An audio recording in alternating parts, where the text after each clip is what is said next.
Welcome to UberCube, the podcast where we discuss all things cube, but with refreshments. This is your host, Anthony Adams, aka UberBear, and today I'm joined by my other two hosts. Hi, it's May, also known as Magic. And it's Stu.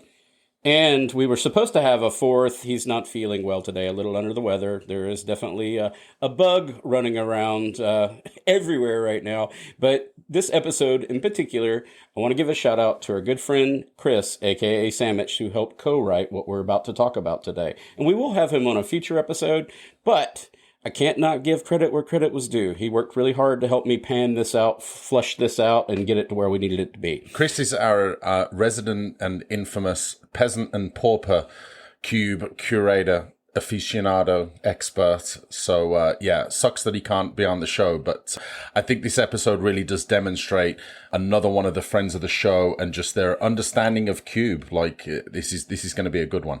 Yeah, so you're asking yourself, what are we going to talk about today? It's kind of in tandem to what we spoke about with the basics of building a cube for community. Sort of, kind of, but this is more advanced, and we will tether more steps into that. But I think this is a good general question that I see coming across message boards and the Facebook MTG drafting and Reddit and a lot of things. And it's one of those questions that new curators ask all the time, or the challenges they're facing in a roundabout way is managing or curating your cube's speed. And an example of this, a real world example, is like, hey, my aggro is too strong. What do I do? What levers do I pull to mitigate that? Or I feel like this archetype is overtaking my environment. What levers do I pull and why? And I thought it'd be best to take this back to basics, look at this from the top 8 perspective, as we'll refer to it, of the things you can do as a cube curator to help you see and maybe flesh out some of those ideas. The things that are causing either your cube to be too fast or too slow or Goldilocks just right. There's definitely some levers to be pulled, and we're going to get to that. But before we go any further down this conversation, we're going to do the thing that we always do here at UberCube, and we're going to enjoy our libations of the show. We're going to start out with May. What are you having today? So, I'm actually having a non-alcoholic beverage this time. Gasp, how could I blaspheme? But I'm actually having a chocolate hazelnut coffee. Ooh, delicious. That's good. And Stu and I've been making jokes about this. I won't butcher this for the sake of doing it. We're both having a Stella Artois. I figured it would be a nice, refreshing change. It's early on a Friday afternoon here in sunny January. Weather's quite pleasant here in North Carolina, but this is a good, like, middle of the day kind of thing. Yeah. You know, nothing too crazy. So, all right. Crack 'em. Get to it. All right. So if I had to define cube speed, I'm going to ask Stu, how would you define cube speed? Typically, I'm looking at how quickly you can put a deck together that wins, right? How quick do the archetypes threaten to either win or just completely take over the game? That's what I'm kind of looking at as the cube speed, right? A fairly low-hanging fruit, easy example would be the vintage cube, right? So a vintage cube designed to be super fast, super broken. You can win in the first turn or two. Not uncommon, really, to see a game not necessarily be won, but where one player has just such an overwhelming advantage over the other player that if you aren't prepared to have some kind of strong board state or a very strong amount of interaction in that first turn or two, then the games can be completely over. The more you sort of stretch out that speed, the more you want to lengthen that speed, then you can start taking out some of the stuff that's broken in a vintage cube, right? Moxen, Soul Ring, Mana Crypt, those kind of cards that can just break parity very, very quickly.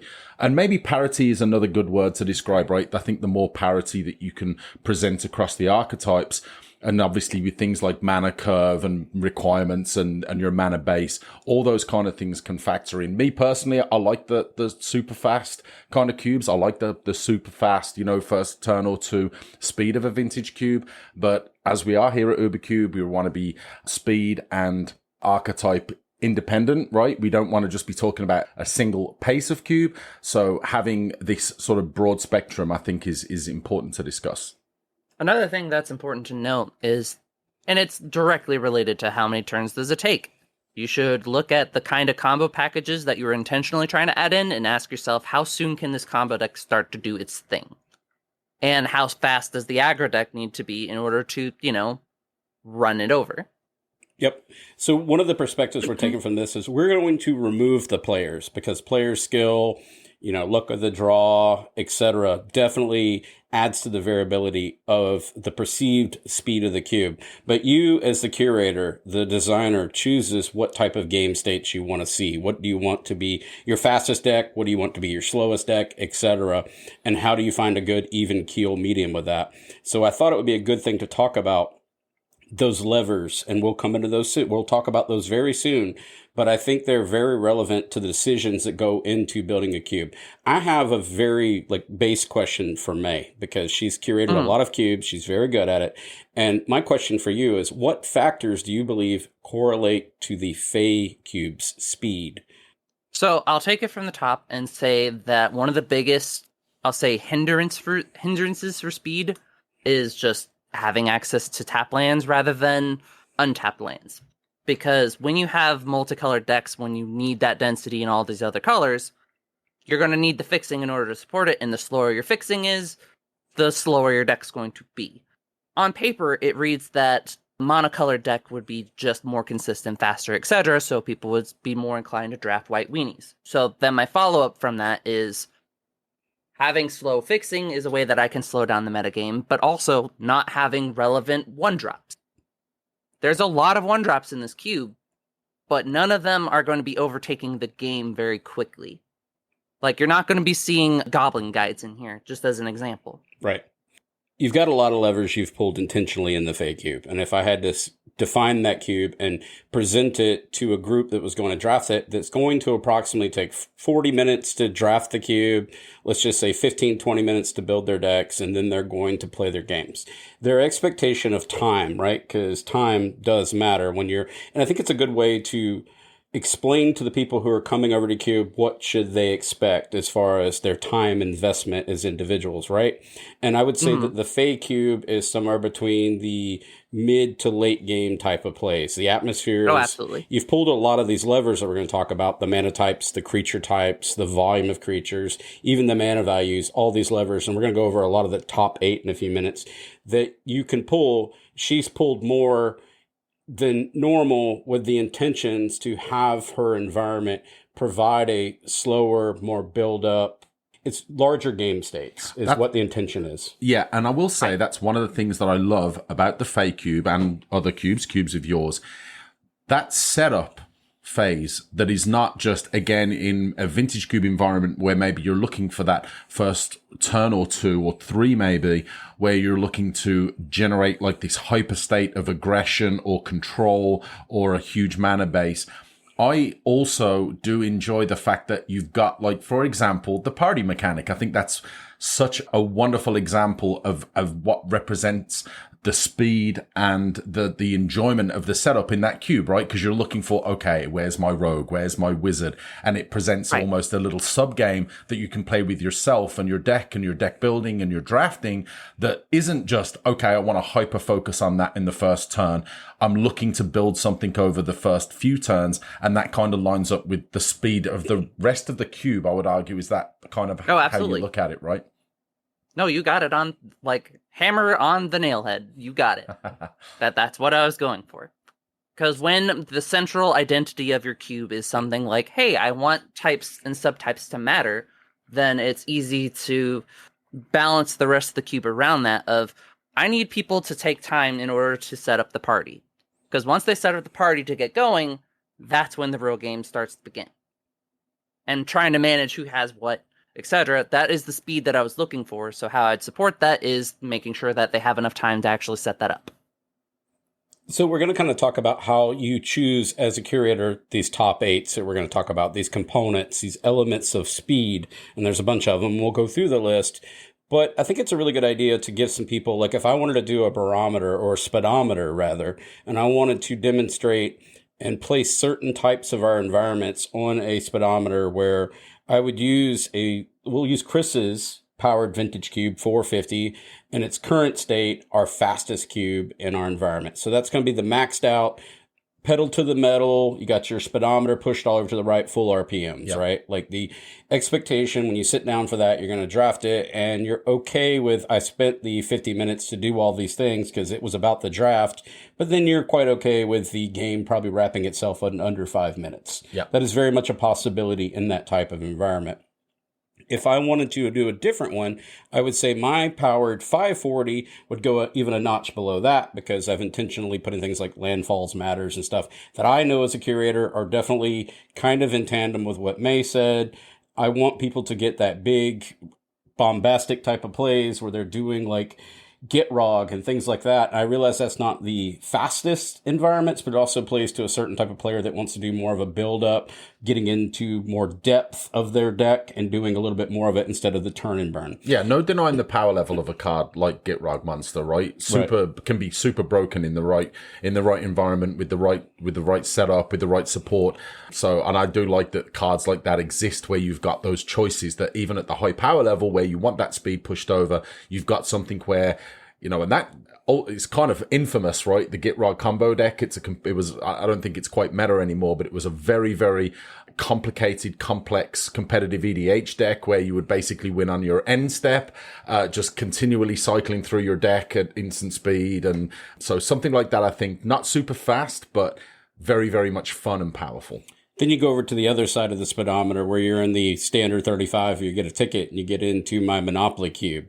That would be where I'd put that. I intentionally designed that and pulled certain levers of this top 8 in order to make sure that that environment was slower and that choices were made to get the treasures to make you go a little faster. So it's a speed up, slow down type of very speed control environment. It's intentional. Then the May cube, the May cube, we're going to call it the May cube, the Fey cube. It should be the May cube. The Fey cube definitely falls in the middle where you're trying to cast stuff like the Shivan Dragons and stuff like that. That's your haymakers. That does take time, does take investment. And with the levers that she has pulled, introducing certain types of mana that are slower, etc., and not having that always be a threatened deck allows that build up and a slower promise to your players. They're levers, and we're going to start talking about those levers. The big 8. Number 1, in my opinion, as a cube curator, and May's already alluded to it, that is your determination of how fast your cube is. The ballast point is aggro. May, do you agree with that statement? Oh, yeah, absolutely. How fast your aggro package is entirely hindered on what the other decks need to be doing in order to both compete with aggro and how aggro is going to compete with them. And I would say that aggro as a loose term is the fastest deck in your cube, not necessarily the Goblin Guides or the Savannah Lions or the Ragavans of the world, but the deck that emerges and becomes quickest to threaten all of the mid-range and controls before they get a chance to set up. That's a big component of that cube speed, and pulling certain levers in this top 8 will help mitigate that risk, as she has mentioned in the Fey cube, where her lands are intentionally tapped, causing them to back down. Some examples of aggro using Uberbear's artifact cube, for example. It's a different type of aggro. You're not going to find a Goblin Guide in there. You're not going to find a Ragavan in there. These do not exist. They're too fast for the environment, or at least the design what I wanted that environment to represent. It would never give the other decks a chance to take up off the ground. They're basically getting strafed before they even take off the ground. Stuff like Toolcraft Exemplar for 1 planes. You get a creature, dwarf, artificer at the beginning of combat on your turn. If you control an artifact, Toolcraft Exemplar gets +2/+1 until the end of turn. If you control 3 or more artifacts, it also gains first strike until the end of turn for a 1/1. Pretty straightforward.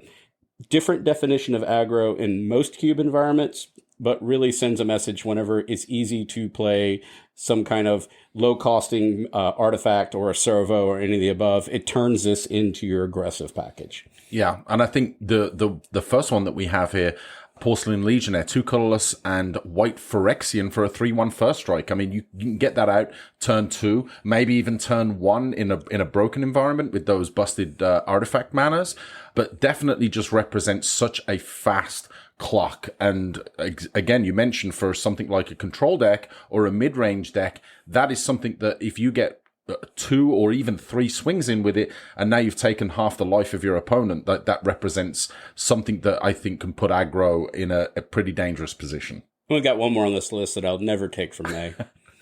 That's why I took Porcelain. And then the last one you have on the list is got True Soul Zealot. And I think that gut here is pretty interchangeable with any of the kind of Rabble Masters, where this is my card that I'm going to be playing at this specific turn, so that way I can close the game. It's a card that you play in order to just generate a lot of value in order to put a clock on your opponent very, very quickly. Even if you get only 1 4/1 Menace Skeleton out on the board, that 1 4/1 Menace Skeleton is going to be chunking your opponent every turn, and they're not going to be able to survive many attacks. Menace is such a filthy keyword. Filthy. It's absolutely filthy.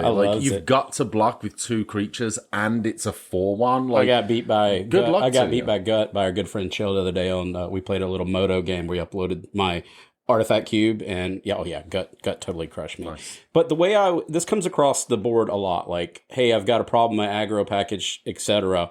A good way to answer them will be in these other levers that we will pull. But the best way to think about your aggro package is it is your fast damage, it is your consistent damage, and it equals your player removal. It is literally taking that speedometer, RPMs, and going to the max as fast as possible. Yeah, and I will say, I wasn't just mentioning something like Menace as like a joke. That is something else that needs to be considered very carefully in any one of these aggro packages, right? Because the ability to be able to put a creature on the battlefield that has a keyword like Menace, we've talked about things like lifelink in the past, and just how breaking they can be when you've got a game where, especially in a cube where creatures turning sideways is typically going to be the way that a lot of the games end. So having the ability to put creatures on the battlefield that have that type of evasion, that's something else to be very, very careful of.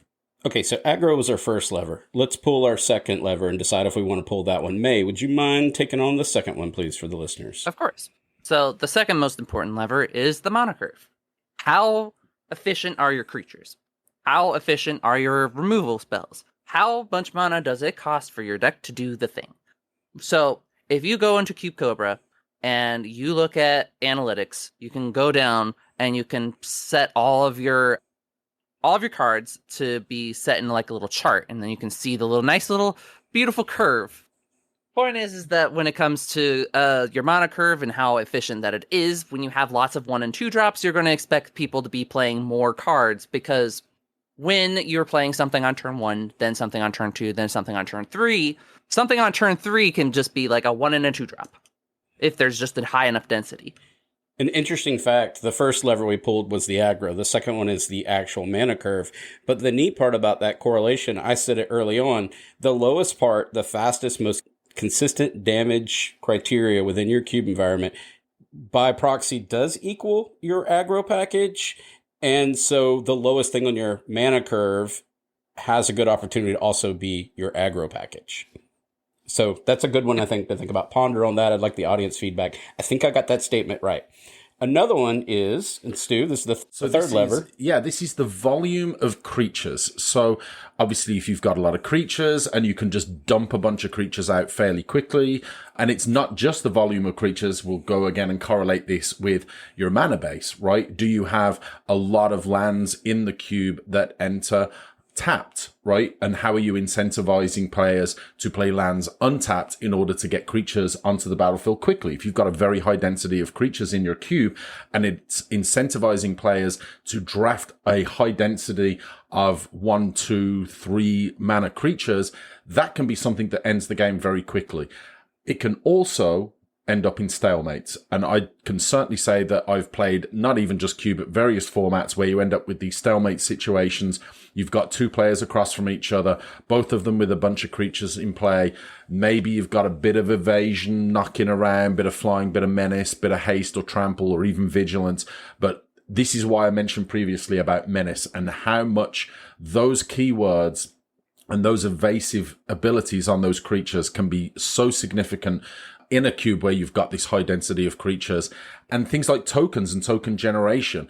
I will say that I love cards that generate tokens, even things all the way down to the vintage cube, probably the highest speed, a real powerful card in that environment is retrofit a foundry, right? 1 mana artifact allows you to just dump out 1/1s and turn them into larger creatures. Like that by itself can just take over a game very, very quickly, especially if you have the mana you'll base never to have do dead it. mana with it. Exactly. And I'm again, something else that I love is mana sinks. In any format that I'm playing, I love mana sinks. So especially if you've got this high volume of creatures and ways to just dump your mana regardless of what you've got in your hand, that can be very, very significant in the pace. So while these do definitely draw lines of, there's definitely a Venn diagram happening where these different components do touch one another. You as the curator get to make key decisions about adding and subtracting and how dense into these levers that we're going to pull here. How far do you want to go in order to stymie or to increase the speed of your cube environment? So the volume of creatures is basically armies must march. There's an entire battlefield covered in goblins or whatever. Sure, those will get through, but I'm not talking about the player's perspective, how the game outcome. It's about the vision of the curator and deciding I want X amount of creatures in my said environment, and these type of creatures will increase and decrease the speed of my cube environment. Do you both agree with that statement? Yeah, agreed, 100%. Then we've got a fourth lever that often you can pull if you want to be a cube curator. And we've already kind of talked about this. May, would you mind taking this one on, please? Our fourth one is actually mana types. So this is things like lands, how much volume of fixing, how many colors, and how soon you can expect those colors. Kind of like what we alluded to earlier. I'm a big proponent, and I know that I've sort of received a bit of blowback. I'm a big proponent of let the fixing run rampant. I love the triomes. I love signets. I love anything that allows players to be able to generate an efficient mana base. I know that you're kind of looking at a bit of a trade-off because a signet can be wonderful when you're looking to fix for 2 or 3 or 4 or even 5 colors, definitely 4 or 5 colors in an environment. It can also be a little bit dangerous if you're looking for a bit of action and then you're pulling a Mox Diamond and then a Felwar Stone and then a Signet and you're thinking, okay, my opponent's over there with 3 or 4 creatures and I'm not getting anything going on. But those can be so significant when it comes to the speed of the cube. And I think you kind of need to address, first of all, the artifacts. I think those are very, very important, right?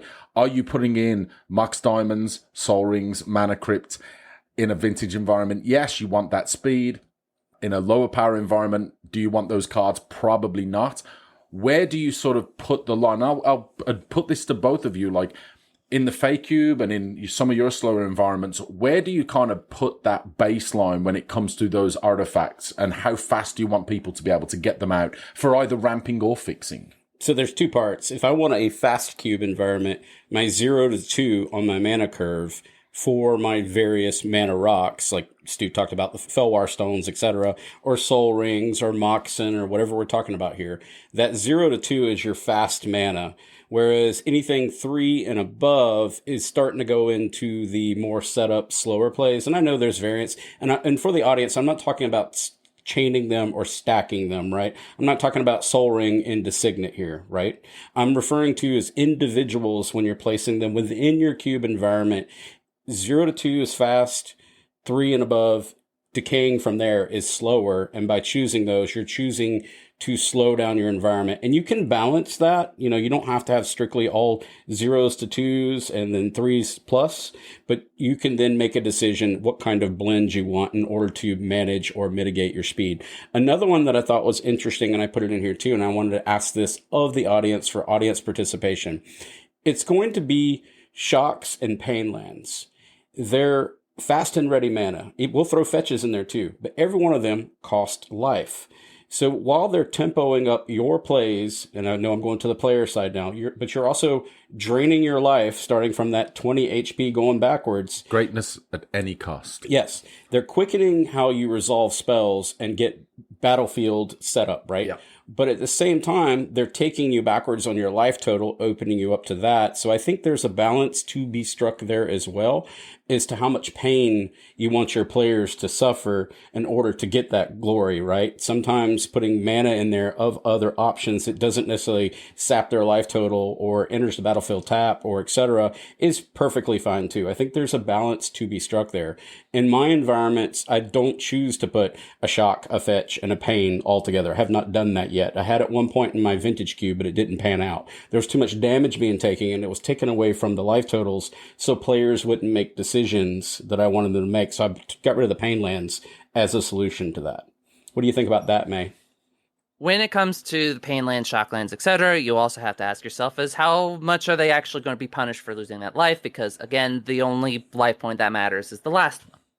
And when you're facing a lot of decks that are able to punish you for those lands and how aggressively that you're going to be getting punished for having those lands, that does affect what kind of fixing that you want to consider for that part. So when you introduce the pain lands, shock lands, etc., they can be a way that you can kind of regulate how fast they're going to be going down, because the aggro players or the mid-range players now have less life total that they have to take down. So another interesting one, if we use Soul Ring as our base, we'll just start with one, and then we go to Felwar Stone or whatever, or a Signet or a Talisman. I had another one that I thought was interesting. We start getting to those 3+. I found 2 of them that I think fall right in the middle, and I think they serve a lot of different conversational pieces. One of them in particular is Coalition Relic. For 3 colorless, you get an artifact. Tap, add 1 mana of any color to your mana pool. Tap it, put a charge counter on Coalition Relic at the beginning of your pre-combat main phase. Remove all charge counters from Coalition Relic. Add 1 mana of any color to your mana pool for each charge counter removed this way. I think that's an interesting one because it kind of tilts more towards the fast aggro side of the things, because it has the ability to push you up 1 and, tap for itself. So I think there's a lot to be unpacked with Coalition Relic. I think that's a faster mana rock. Would you agree, Meg? I wouldn't call it a faster mana rock, but I would say that it does generate a good amount of mana for very little cost. It would be very comparable to playing, say, a Warm Power Stone. I agree. I actually don't think that I consider this a fast mana artifact. I definitely look more of this as I would much prefer to put this out on, let's say in a very, very fair environment, I put this out on turn 3 and then I wait and I pass the turn. I then want to tap this to add the charge counter so that on my turn after that, I get the 2 mana, right? I get to remove the charge counter for a mana and then tap it for a mana. So I don't consider this a fast mana rack. I actually think that overall Coalition Relic, as far as power level is concerned, has kind of dropped down a little bit, I would argue. It's not quite as premium the fixing as it used to be.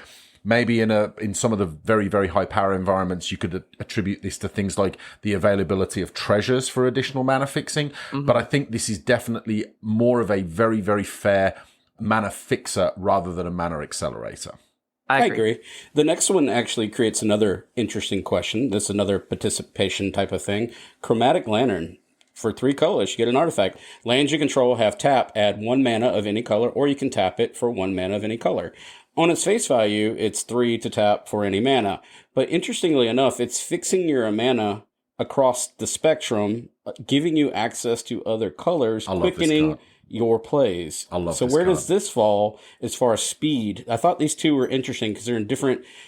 This one can actually make it so that people splash a lot more and do a lot more big plays, right? So I think it's an interesting dynamic to add that. I didn't know where these two fell within that speedometer that we were talking about. I love this card. I think it's a great fixer in any environment where, and again, going all the way back to the whole issue with the triomes and the over availability of mana fixing. How much are you trying to, or do you want to enable those 3, 4, 5 color good stuff decks? Are you trying to push your players towards some of the archetypes that are organically present within the cube?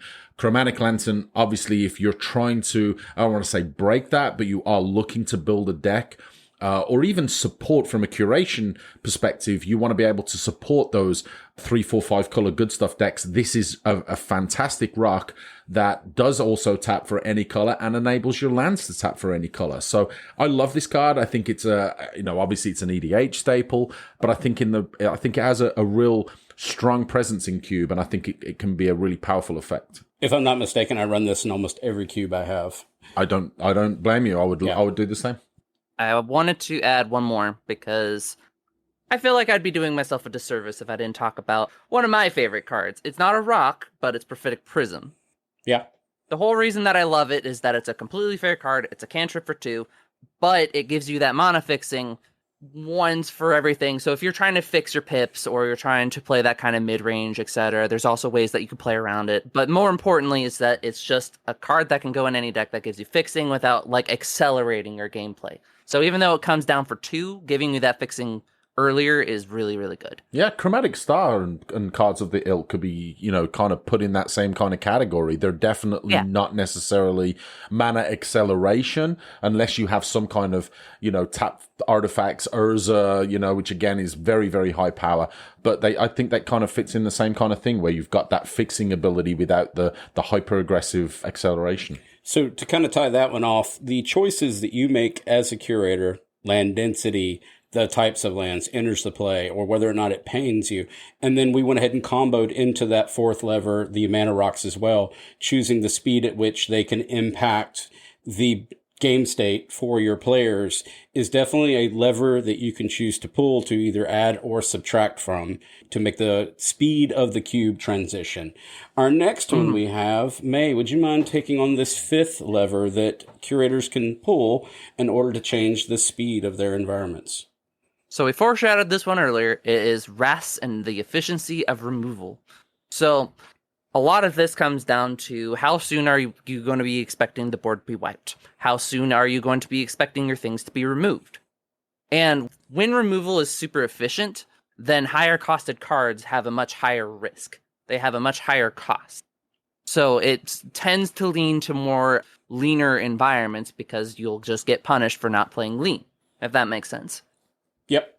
And I would also add that these type of cards have diminishing returns. There's a point where they're not necessarily going to win the game.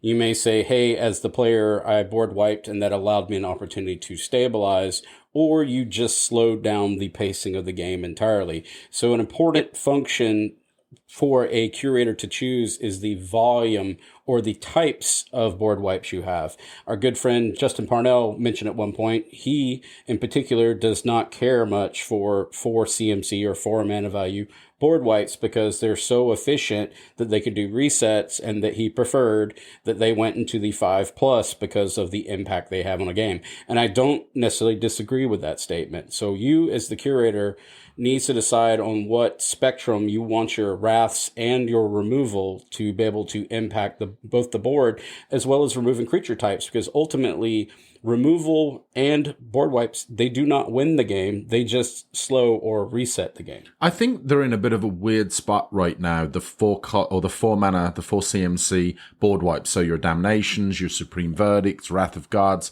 they've tended to, in my opinion, and this almost seems crazy to say, given how much we've seen power creep of creatures recently, I don't generally tend to see them in a lot of vintage cube first 40s. They generally tend to be relegated to sideboard, which is kind of crazy when you think about it, right? We've got so many incredibly efficient creatures, maybe just the hardcore control decks where you would typically see more of those board wipes being present in the first 40 cards are just not, they're not as in demand, they're not as necessary anymore. And also the single card removal. This is something, I don't want to reinvent the wheel on this because we've talked about it in previous episodes. I definitely have had pretty egregious situations where I've been, setting myself up, looking to build some kind of board presence or just, have fun with the game and lead towards that haymaker, right? The Shivan Dragons, the big 6-7 mana creatures that I want to be able to win the game with. And then suddenly my opponent says, oh, I'm just going to use 2 mana and I'm going to get rid of your haymaker that wins the game. That is not just an overall speed of the cube, but it's just a speed of one aspect of the cube in that removal. And I would agree. I think the 5 mana, the Fumigates, we can quickly run through a couple of those. Fumigate, 3 colorless and 2 white, sorcery, destroy all creatures. You gain 1 life for each creature destroyed this way. How much is that 1 extra mana really matter compared to something like a Wrath of God? But you are gaining, potentially a game-changing amount of life in return. Like, that could be pretty significant. Burn Down the House is another one. 3 colorless and 2 red, another sorcery. You can choose one, deals 5 damage to each creature and each planeswalker, or you can create 3 1/1 red devil creature tokens with when this creature dies, it deals 1 damage to any target. They gain haste until end of turn. Those are definitely... Fumigate is a cool card. Allows you to kind of get a bit of well, not even a bit, a huge swing. If your opponent's, dumped a bunch of creatures out onto the battlefield, now you've destroyed them all and you've been able to gain some life. Burn Down the House is not quite as flexible because it's only 5 damage and not destroy everything, but then you do get the opportunity, if you feel like it, to create some creatures that can potentially win the game, but they're not just as straightforward as pay 4 mana, destroy everything, and like you say, now you've got that reset. Do you want to reset in your cube? Do you want that position to be, do you want that to become part of a anticipated game state? Do you want it to be something that the players have to play around? Is that I don't want to dump all my creatures out. I don't want to be aggressive or too aggressive because I'm fearful of the fact that if I dump my hand out, even if I'm trying to squeeze through that last point or two of damage, that now I've got no cards in hand. Now I've got no creatures and my board state is just dumpstered. Like that can be pretty devastating. And how much do you want that to be part of the game state? And I think that is important in the speed conversation as well. Yeah, and I would add that the board wipes are directly correlated to the toughness of the creatures a lot of times. So, for example, I was playing our good friend Sandwich's Pauper Cube yesterday, and we're talking about most of those actually impact 2 damage on the board, which kills a lot of critical mass of the said creatures. So we were kind of having this deliberation about the volume, even though it's lower impact and it's mostly damage relegated at the common level.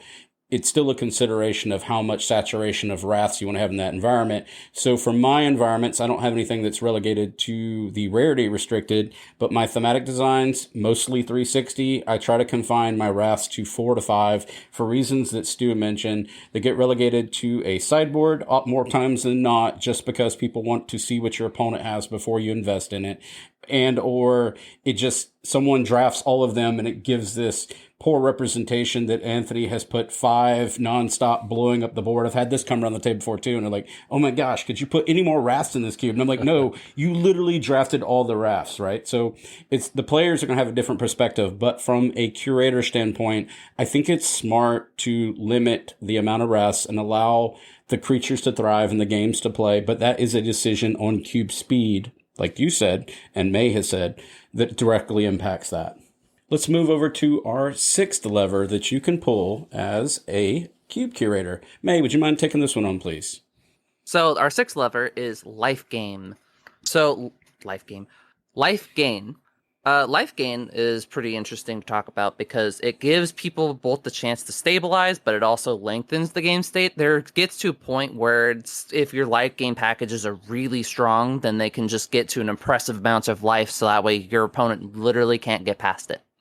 So I think it's interesting. It's one of the things that you take life gain, and we talked about Fumigate a minute ago, and I think that's a perfectly serviceable card, but I wouldn't want to have iterations of that. Stu has mentioned this on numerous occasions about repeated versus one-time use. Yes. So Fumigate in the Wrath section represents, sure, I blow up your stuff. You had me on the back of my heels, but now I potentially stabilized because I've shut down your goblins that were coming at me. I bought myself some time. Let's say I've bought myself 5 life. I may be able to take a few more strafes across the airfield. But at the same time, it also, as May alluded to, lengthened the time invested in the game. So it is, from a curation standpoint, a decision that it needs to be made.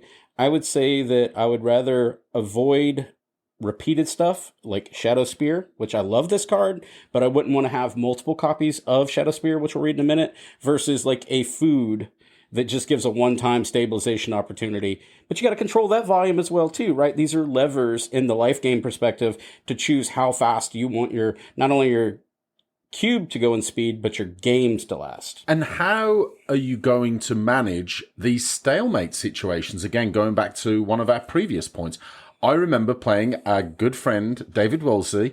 I was playing against him with his mono white cube, and we both had creatures with life gain. And we just sat there looking at each other, just thinking, okay, we both had 30-something, 40-something life. We've both got a critical mass of creatures. How are we going to break this, right? No one wants to cast Fumigate at this point. We're both sitting there with a bunch of cards in our hand and a bunch of creatures. If we Fumigate, Maybe someone gains a bunch of life, but that doesn't really matter. But now no one's got a board state, who's able to rebuild fairly quickly. So now we're just kind of sitting there. Eventually there was the ability for parity to be broken, and someone was able to win. David was actually able to win that. But it did end up being a very, very long game. I actually think that there was 3 rounds that we played in that cube. Everybody played 3 rounds, except David and I, and we played 1 match. Just the 3. We played 3 games in that 1 match. Everybody else played 3 because we were just sitting there looking across from each other.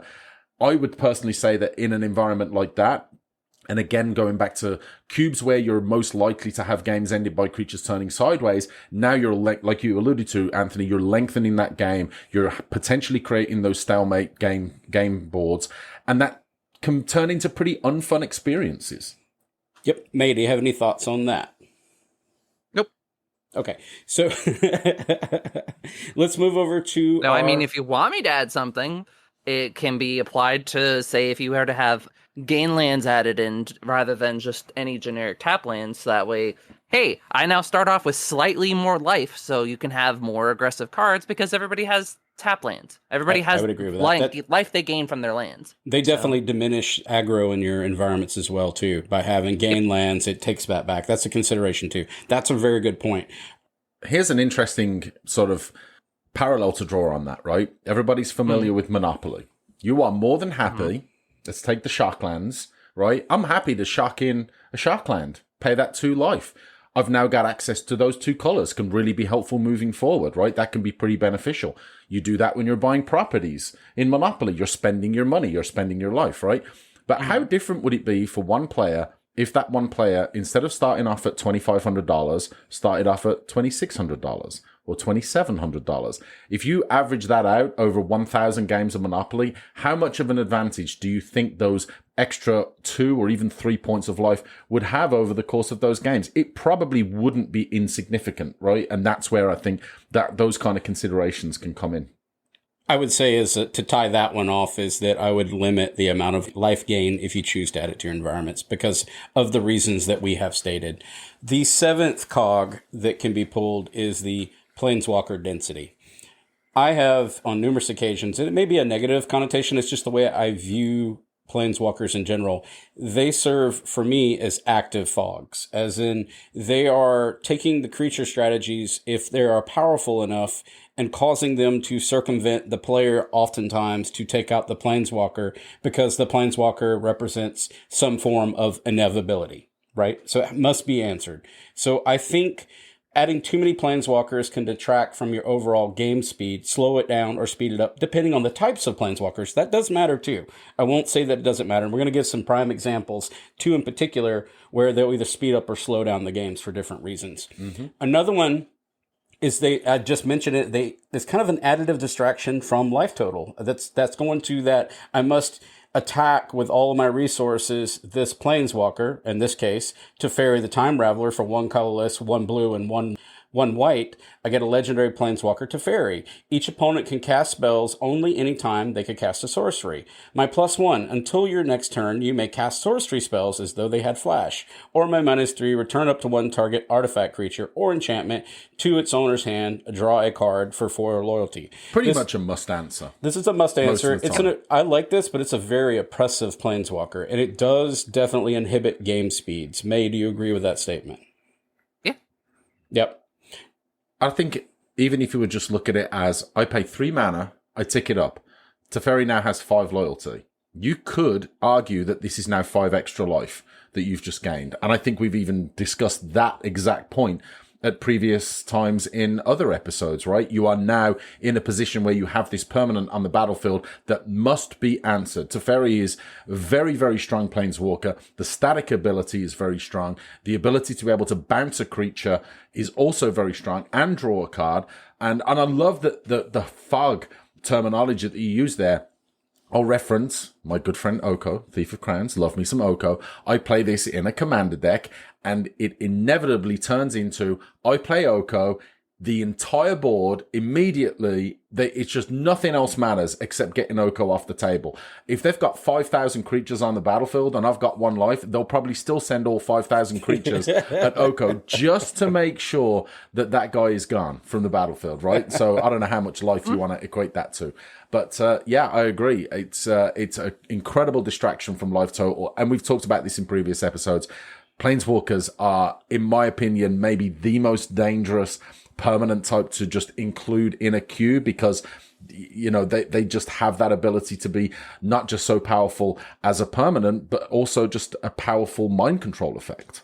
The next one that I would say that's more aggressive would be like a Garruk Wildspeaker from the original Lorwyn, where it actually makes creatures and has an overrun effect. So from a curation standpoint, that type of planeswalker is incentivizing attacks, incentivizing overruns.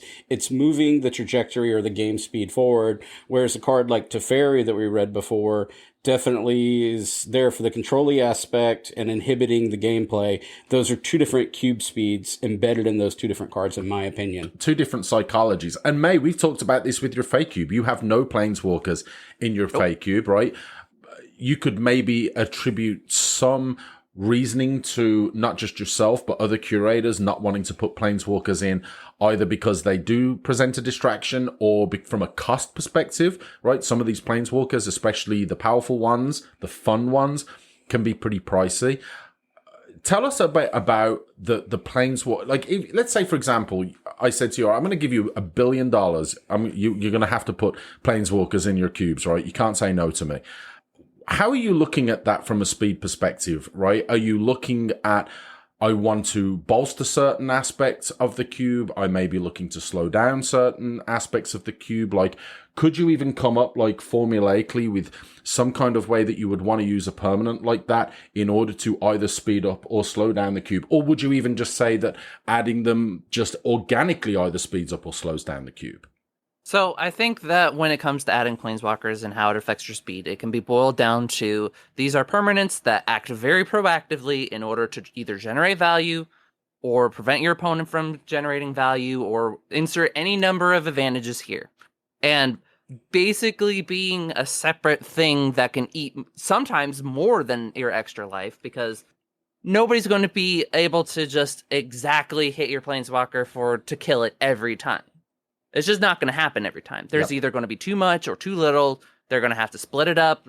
Regardless, is that it is now a distractive thing from whatever your game state currently is. So you have to ask yourself, what does this planeswalker help me accomplish? How does it help the game progress? How is this going to be a proactive card? Yeah, there's definitely planeswalker types like Domri Raid that I think of that's very aggressively tilted. So if you wanted to have a planeswalker that represented an aggro type package, you could do that. And then you got stuff like a Johnny Vengeant, where it definitely has like an embedded lightning helix is one of the modes that you can use that to not only kill your player, but also to gain life. So it gets in this weird counterbalance of the speed of the game. So deciding which planeswalkers are allowed to enter into your environment, or if any at all, is a good decision from a curation standpoint to gauge how fast you want your environments. And there's so many planeswalkers printed at this point. You can pick the ones that fit the type of speed or gameplay that you want. Yes. Tybalt. Put your Tybalts Put your Tybalts in there.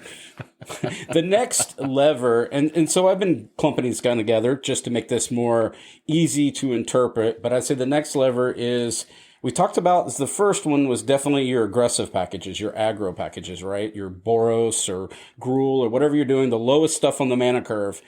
But your 8th thing that you can use to manage the speed of your cube is your mid-range, and I put them together, and your control package. And I'm being very generic in that statement because I'm going to clump together all these ideas of stuff like counter magic and removal that have diminishing returns, but they also stop the aggro package from marching forward. So you got to think about, that's the balancing cog that you're using when you're saying my aggro is too strong. Well, what does everybody tell you to do? Well, I need you to bolster your mid-range, put those 4 mana value wolves in there to shut down that goblin guide. That is literally like a lever that most curators will pull. And so I recently had this question presented to me. And I found myself, it's kind of the inspiration for this episode. It was so generic. Someone did say, hey, my aggro package just keeps winning. What do you do? And I literally gave like this goofy formulaic answer on the drafting page. I'm like, well, what I would do is I would -2 aggro creatures, +2 mid-range creatures, saying think a flash-in wolf that's 4/4 and add 1 board wipe. I'm not sure where I got these numbers from. I just literally acted like I was strumming through some kind of textbook. But you'll find that that's what curators will do a lot, is that balancing portion, or to change that speed. If the aggro is too strong, they'll tell you to bolster your mid-range. If your mid-range is too strong, they'll tell you to bolster your control. These are kind of that paper, rock, scissors, speed trifecta that's always kind of existed in there that nobody wants to talk about. But those are definitely levers you can pull as a curator. I want to say I actually saw an interesting comment today. This was on Reddit. This was in the MTG Cube subreddit. And someone was talking about control. This may be a little bit off topic. Well, actually, they weren't specifically talking about control. They were talking about blue. And they said, I have a friend who has a cube. They do not like counter magic. Their blue package does not include a single counter spell, not one. Guess which color is the least played color in that cube? It's blue. I wonder. I wonder why. Ignoring the fact that obviously it's a big part of blue's identity, there's a lot of very, very good reasons to include counter magic. I'm fine if you don't want to include, force of will, force of negation, some of the more broken counter magic. Put in a cancel. Put in, something that's way less efficient or much more narrow in order to have some kind of presence there. Right. I think control is a little misunderstood, if you will, right? You can very much tailor a control package in order to be not too efficient, but be present in a cube, right? If you've got a very heavy creature dense cube, you don't just want a whole bunch of single blue or whatever essence scatters, right? Or just hyper efficient creature counter magic. Something like a cancel, which can absolutely counter any spell, but it's 3 mana. An aggro package with a bunch of 1 and 2 drops can quite easily go, underneath that. But I think that's another important aspect of the pacing, right? Think about those counter spells. Think about those mid-range packages. Where do those cards lie within the grand scheme of your cube, right? Again, Control is a wonderful archetype. I think it has a place in a lot of cubes, but use the overall speed of the rest of the archetypes where you're considering how fast and how efficient do I want my counter magic? Where do I need my mid-range package to be in order to either A, be able to sort of develop itself and then become too strong for an aggro package when it comes to the mid to end game? Or how do I want my control package to be able to interact enough with my opponent where I can eventually get to an end game where I can have an advantage? I think a lot of that, again, it just comes down to those card choices. Yep. So I would say that going into the final thoughts, right? Let's just jump right into it. That these, I know this is a lot. We just provided you a lot of information. And when Chris and I were writing this, we look at this as kind of like a menu where not all of these are going to apply to every environment, but you can pull these individual levers. And I'm not suggesting, I'm a professional troubleshooter, and whenever you change too much, you can never actually tell what impacted the speed of something, right? What you need to have a very controlled way of doing this. So whenever I did say, back to joking with myself, add 2 of these and -2 of these and add 1 of those, it was a very deliberate statement. But what I would have done if it was me, I probably would have said, I would remove this specific card and this specific card, but I didn't want to confuse the person asking the question, and I wanted it to be their decision for them to come to that goal. And so just by providing a little bit of a roadmap of I would add, +2, -2 and be done with it was probably oversimplifying the problem the person was engaging with. But pulling these different levers, adding more wraths or reducing the number of wraths or deciding the speed of your mana or how quick it quickens games is all decisions that you make as a cube curator from top-down design or from any format of design. Do you agree with that, May? Yeah. I would also say that when it comes to playing around with these or asking for feedback and etc., that it kind of takes time for you to sink your teeth in and actually be able to understand what aspects of your cube are either speeding it up or slowing it down, and understanding the context for your environment that you're wanting to curate. And it becomes easier to identify those the more that you're allowed to play with those. And just understand that just because you intend something to happen doesn't mean it's always going to happen, and that's okay. It's something that you can work on, and that's what changes are for. I would agree with that 100%. Part of the process. Yep, part of the process. This is, in fact, a process. There is no perfection to this. This is just the best way that I could take this and distill this down to explain it, the thought processes that we are running through as curators. Yeah, and I think the last point that we have, and again, please check out the show notes. We make them publicly available on our Discord. The last final thought. How fast do you want your cube? Do you want fast games? Do you want medium-length games? Do you want games to stretch out for 10, 12, 14 turns? Or do you want games to be effectively over in the first 5 or 6 turns? Like, that is an important question. And sometimes you can gather that information maybe from other formats that your group is playing. If you're curating a cube for your group, think about the players, think about the kind of environments that they enjoy to play in, and you can kind of meld your cube to really cater to your players, right? If you've got players that just really don't want to be playing a game for longer than 6 or 7 turns, then sure, crank up that power level. If you've got players that really enjoy the longer, more drawn-out games, then you can curate the cube for the games to last a little bit longer.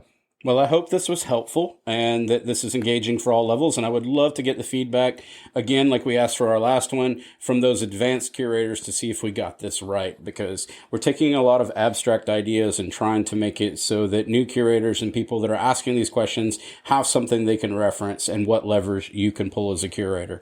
But other than that, we're going to move over to the socials. Stu, would you mind taking us away? So first of all, as always, I want to give a huge shout out to our patrons, Keaton Schultz, Lord Justice, Chris Singer, Nick Lapointe, Stephen Conafal, Preston, and Sam McKenna. Huge thanks to you guys for your continued support of the show. If you want to be a Patreon, you can go check out our Discord or Twitter. We've got all the details there. And again, really big shout out to our Patreon supporters. Much love to you guys. If you guys out there, you love the show, you want to show us a little bit more support, or you want to show us some support, we would appreciate a 5-star review on your chosen podcast platform. Really goes a long way to get the visibility for the podcast out there. You can also support us by using our Ultasleeves.com affiliate link, ultasleeves.com/UberCube. Get 5% off your purchase. You can also use our Inked Gaming affiliate link. You can find that on our Discord or on our Twitter. Go and check them out for some cool playmats, dice bags, mouse pads, all kinds of custom products available for your cube or whatever is your chosen format.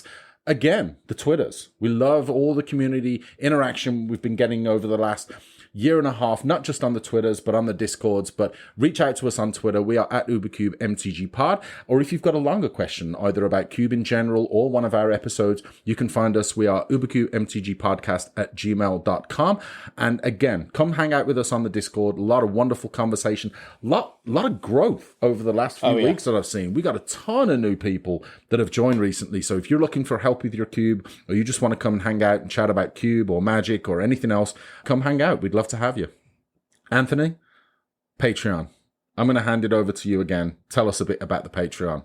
You already did the Patreon. I know, but I want you to tell us more about the Patreon. The Patreon's no longer a meme at all. We do have supporters. We do love them. Thank you for supporting us and for helping us to get new... well, we still got to get this new mic stand for Stu. It's falling apart as I'm looking, but we're doing pretty good. But he did fix it. We're gonna do a full... He DIY'd his... We're gonna do a full revamp of the audio setup at some point, I think. We do appreciate our Patreons. Yes, so basically, if you have any ideas or stuff you'd like to hear us talk about on the show, the best way to communicate is over the Discord, or just send us an email, as Stu alluded to. But I do appreciate getting the great ideas, and we've got a few that we're working on from our frequent listeners. So yeah, I will say, if you've got... This is meant to be a community type of situation. Absolutely. And especially if you're looking for cube help, right? Throw those in a question and put them in an email. Put them in a Twitter post to us, right? Absolutely. A simple question like that could turn into a really informative episode for everybody out there in the community. So don't be afraid. Reach out. We'd love to hear from you. Other than that, we're going to say the thing that we always say here at UberCube is Happy Cubing!